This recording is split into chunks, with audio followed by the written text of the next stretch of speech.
my name is Kim and this is Kitty, and I'm an introvert that travels the world on a tight budget. So today we're going to take it back to basics. This video is going to be all about how to travel, essentially. This will be good for beginners or people who haven't travelled very often, people who maybe need a reminder on what to do when you're travelling. So you want to go on holiday abroad, what do you need to think about? Well, first of all, you need to book tickets to where you're going. I'm going to be talking about this from a very airplane heavy perspective, but a lot of it is relevant if you are going to be travelling by car, train, bus. If you're going abroad, some of these things will still apply to you regardless of how you're getting there. Make sure you're booking through a reputable company such as TUI, Kayak, Skyscanner, because then at least you know there's some kind of level of protection there, and you know that you're actually going to end up going on a holiday. If you're going on a trip and it comes to more than £100, I'd recommend booking it using a credit card. There's something called Section 75 of the Consumer Credit Act, which will protect you if a company goes bust or gets into trouble, you have some trouble. You may be able to get a refund without much hassle if you book using a credit card. Just be aware though that this only applies if your total bit of a booking comes to over £100. So what I mean by that is, for example, if you book a hotel that costs £40 and then you book a bus ticket that costs £70, that comes to over £100, but you wouldn't be protected because bit of it is 40 and bit of it 70. But if you booked a flight for £110, you would be covered. So if on the transaction you booked a flight for 110 and a hotel for 70, your flight would be covered, not necessarily your hotel. Also, most package holidays that you buy will come with atoll protection, which will mean that if, in the worst case scenario, the company that you've gone with does go bust, you will be able to be repatriated back. A lot of the budget airlines don't have atoll protection, so you need to make sure that you get really good travel insurance, just in case, worst case scenario, you do end up having to get yourself back. Visas. Some countries require you to have a visa before you can enter it, or they run some kind of visa waiver program. Most of these require you to apply for it before you leave, so before you get to the country. Do your research on the country that you're going to and see if you'll need a visa, because most of the time it takes a while for them to process and they can be very expensive depending on the country you're going to.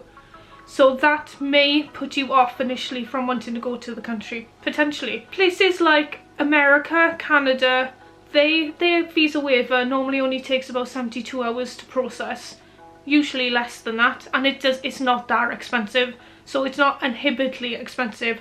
But I know that some countries can be, so do your research to see if you need a visa, how much it's going to be, and how long it's going to take to process before you book. You'll also need a passport, which in most countries needs to be valid for at least 6 months from the date that you're travelling to the country. If your passport is pushing it on the limit of that, I'd recommend just getting it renewed anyway. To renew it, you can just go through the government website. I'll leave the link below for you. And to get a brand new passport, you can either do it online or you can pick up some forms from your local post office. Just be aware that it can take around 6 weeks for them to process the applications, so get the application in good time before you leave, because in busy times, so I'm talking about late spring, early summer, it can take longer than that again. So bear that in mind when you're booking and the time frame that you may need to renew or to get a new passport. When you book your ticket, make sure to get travel insurance at the same time. I cannot stress this enough. When you book your tickets, get your travel insurance. This basically covers you for any unforeseen circumstances that happen. If you get sick and you can't go, your travel insurance should kick in to help you reimburse at least some of the costs of that. If you don't have that in place, you can end up losing a lot of money. A lot of travel insurance companies have different things that are covered. So some of them will cover your luggage for up to a certain amount, some will have gadget cover included, read the T's and C's and see what's best for you and what coverage you need, and basically do your research, see what you want and buy the appropriate travel insurance for you. There's a few different types of travel insurance as well. So you have things like multi-trip, yearly, single trip, backpacker. Depending on what's best for you, you get what you need. For me, because I travel quite a lot, I buy yearly insurance. It makes sense to me. If I go on holiday maybe once a year, maybe single trip would be better. If I go twice, maybe a multi-trip. If I'm going for 6 months, I went to Canada for 5 months once, I got backpacker insurance because it covered the basics that I needed and it was cheap enough that I could still afford it without it being prohibitively expensive. Some travel insurances only cover certain zones as well. When you go and get your travel insurance, you may see that there's a worldwide cover and then there's a worldwide plus Canada, US, and I think Caribbean's in there too. Make sure that you're getting the right countries for where you're going. A few weeks before you go, you'll need to get travel money. There are a few different ways that you can get travel money. So you can just go to a bureau de change, I think I said that right, bureau de change, and get cash. You can get a preloaded credit card with the currency of your choice. You can just use your own bank card if that's easier for you. Bear in mind that some banks say that they don't charge commission, but they do charge transaction fees, which is essentially the same. So I don't know why they're saying that they don't charge anything. There are companies such as Monzo as well, and a few others of the more sort of app-based banks that have really good deals with travelling abroad. So that may end up being the best bet for you. But have a look and see what you prefer. If you are going to take cash though, make sure that you have a safe in your room that you can store your cash. Because you may think, oh yeah, I'll get all this cash and I'll carry it around with me, it'll be safe with me. Some countries have pickpocketing problems and you don't want to be carrying all your money for the whole of your holiday, get pickpocketed and get left with nothing. So just be wise when you are taking cash with you. Some countries you may need to have vaccinations for before you leave. The Foreign Office website should be able to tell you what vaccinations you need and when to go get them. The Foreign Office website will also tell you about local laws and customs that you may not have thought of before you went. For example, a local custom. Did you know that in the UK it's rude to not finish your food? So if you're given a plate of food, you're expected to finish it because it's seen as polite to finish your food. It shows that you enjoyed your meal and it was a good meal. Yet in some of the Asian countries, it's impolite to finish all your food because it's seen as if they didn't feed you enough and you want more food. There are things like that all around the world, so just make sure that you know what you're doing when you go, then you don't end up accidentally offending someone or accidentally doing something illegal, because things that are illegal in the country that you live might not be legal in a different country, including things such as what medication you're taking with you. Just double check before you go. Another thing you should do before you go is to send a person that you trust a copy of your itinerary so people know where you are. And don't post all over social media where you are, especially if your house is going to be sat empty. That's just asking for people to come rob you. A few days before your travel, you'll need to start thinking about your luggage. So every airline has different luggage policies, and some airlines you need to pay for a suitcase additionally to your booking. So make sure if you do want to take a suitcase, you've already done that. Some airlines as well, you can kind of top up your weight limit with it. I know that with TUI, they give you a basic package of 15 kilos and you can top it up to 20 or 25 if you want extra weight. Personally, I find that I can travel 5 days maybe with just a backpack. So to me, if I was travelling short haul, I wouldn't bother with the suitcase. There are some companies that don't even let you take those wheelie cases with you. You literally have like a small backpack. I'm looking at you, Rainer. You get charged for everything with some of these budget holidays, these budget airlines. So just make sure that whatever you want, you have prepaid for it. Because sometimes it can be really expensive if you wait to buy luggage when you're at the airport. Worst case scenario though, if you do end up overpacking or if you're coming home from somewhere and you have overpacked, you should be able to buy additional suitcases or wait at the airport anyway. Just be aware that you will be charged a premium for not pre-booking it. If you're flying long haul, you need to be at the airport at least 3 hours before your departure time, and with short haul, 2 hours before your departure time. Check-in tends to close from around an hour to about half an hour before the flight is scheduled to depart, but give yourself plenty of time to get through security and to have a look at the shops on the other side if you want to. Some departure gates can be anywhere from a 2 to a 25-minute walk from where the shops are beyond security. So make sure that you give yourself enough time to not just get through security, but to walk to your departure gate as well. Depending on your airline, you'll need to check in at some point. This could be from a few days before your flight to when you're at the airport. Some airlines have apps where you can check in on your phone. Some require you to go onto a computer and check in and then print out your slip. And some airlines are just happy for you to turn up at the airport. Be aware, some budget airlines though, if you do not check in, you will get charged to be checked in at the airport. So just double check what the check-in procedure is with the airline that you're flying with, whether they want you to do it beforehand or not. Regardless of if you've pre-checked in or not, you will need to go and drop off any suitcases that you're travelling with at the luggage drop-off point. If you're not travelling with any suitcases, you don't even have to look at the check-in desk or the luggage drop-off point, you can just go straight to security.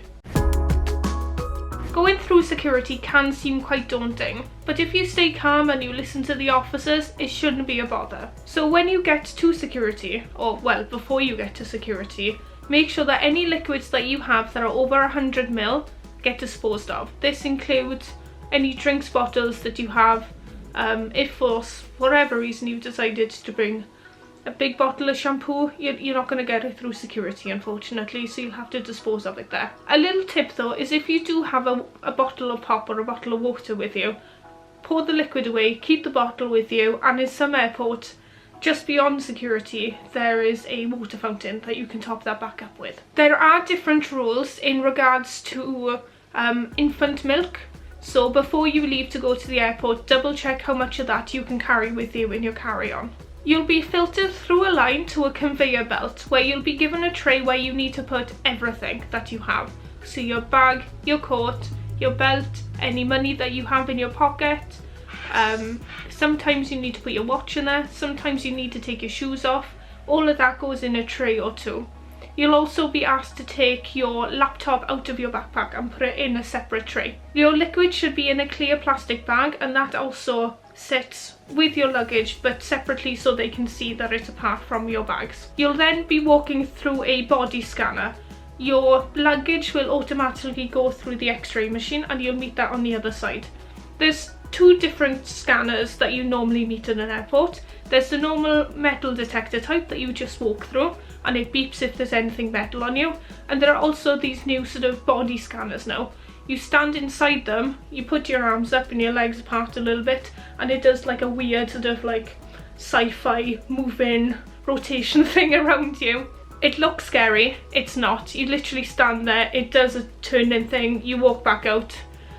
They tell you if you can leave or not. If they do pull you aside, normally what they do is pat you down, wave a metal detector wand over you, and see if there's what basically triggered the search to happen. It may be something as simple as you left a coin in your pocket, so you don't need to worry about it if you do get pulled aside. Once you're through the metal detectors, your bags should be waiting for you on the conveyor belt the other side. If you're unfortunately chosen to have your bag searched a little bit further, depending on the airport, they may just pick it up from the conveyor belt and, you know, search for it down the end on the table. Or it may go down its own little conveyor belt. So there's two conveyor belts running side by side with a little glass partition. One's for the people that they can pick their bags up, and the other one is diverted for people who can't pick it up yet. An officer will search your bag, see why it was sort of pinged to need to be searched. Sometimes they'll do a little swab on it to see if there are any sort of drug residue or anything like that. Again, nothing to worry about. It may be something like you forgot to take out something from your bag. Last trip we did, John had this wallet ninja. They're basically these little cards that have like little kind of tools attached to them that I bought him for Christmas from Poundland, and that picked up on the X-ray machine, so he got searched for that. There's nothing sharp on it, so he just carried on travelling with it. But it's just, you know, don't be scared if you do end up getting searched. It's not a problem. If you've given yourself enough time to get through security, then any holdback here shouldn't delay you to your flight. Once you've done with security, you'll then walk through to duty free basically. Have a look at all the shops, maybe have a cup of coffee before you go on your flight. Just enjoy yourself, relax, you've deserved it. Now it's time to board your flight. You could be called to board anywhere from around 40 minutes to about 10 minutes before the flight is scheduled to depart, depending on the size of the airport, where you're flying, loads of different reasons why. When you're in duty free, or where all the shops are, there should be screens that display where your departure gate is. When you first get through, depending on how early you are, it may not show a gate, or your flight might not have been given a gate to go to yet. But give it time, eventually it will show where you need to go. The staff will then guide you to your plane. There's a few different ways that certain airlines may have you to board planes, and this depends on how they do it basically. So some planes, it's basically a free-for-all, everybody just goes for it. And you have your seat, you just board when you want to board.